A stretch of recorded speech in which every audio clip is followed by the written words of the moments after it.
ಇಂದೇ ಡೌನ್ಲೋಡ್ ಮಾಡಿ ಮತ್ತು ನಿಮ್ಮ ನೆಚ್ಚಿನ ಶೋಗಳನ್ನು ಆನಂದಿಸಿ. ಕೃಷ್ಣ ಕೃಷ್ಣ, ಅಕ್ಕಂಗೇನು ಆಗದೆ ಇರ್ಲಪ್ಪ.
ಸರ್, ಅಕ್ಕ ಹೇಗಿದ್ದಾಳೆ? ಅವಳು ಹುಷಾರಾಗಿದ್ದಾಳಾ?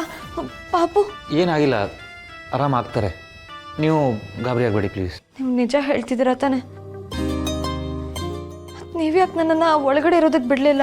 ನಿಧಿ, ನಾವು ಡಾಕ್ಟ್ರೇ ಇರ್ಬೋದು, ಬಟ್ ಇಂಥ ಪರಿಸ್ಥಿತಿಲಿ ನಮ್ಮವ್ರಿಗೆ ಆಪ್ರೇಷನ್ ಮಾಡೋದು ಎಷ್ಟು ಸೀರಿಯಸ್ ಆಗಿರುತ್ತೆ ಅಂತ ನನಗೆ ಗೊತ್ತು. ಡೋಂಟ್ ವರಿ, ಅಕ್ಕ ಆರಾಮಾಗಿದ್ದಾರೆ. ಸರ್ವಿಕ್ಸ್ ಸ್ಟಿಚ್ ಆಗಿದೆ. ಹೀಲ್ ಆಗೋದಕ್ಕೆ ಸ್ವಲ್ಪ ಟೈಮ್ ಬೇಕಾಗುತ್ತೆ. ಚೆನ್ನಾಗಿ ಕೇರ್ ತಗೋಬೇಕು. ಆದರೆ ಇಷ್ಟೆಲ್ಲ ಹೇಗಾಯ್ತು ಸರ್? ಅಕ್ಕ ಆರಾಮಾಗಿ ಇದ್ಲಲ್ಲ. ಇದಕ್ಕಿದ್ದಾಗೆ ಹೀಗಾಗಿದೆ ಅಂದರೆ ಏನಾಗಿರೋದಕ್ಕೆ ಸಾಧ್ಯ? ಯಾಕಿರ್ಬೋದು ಸರ್? ಏನಾಗಿದೆ ಅಂತ ನನಗೂ ಗೊತ್ತಾಗ್ತಾ ಇಲ್ಲ, ಬಟ್ ಗೊತ್ತಾಗುತ್ತೆ. ಅದೇನೇ ಆಗಿರಲಿ ಕಂಡು ಹಿಡಿತೀನಿ.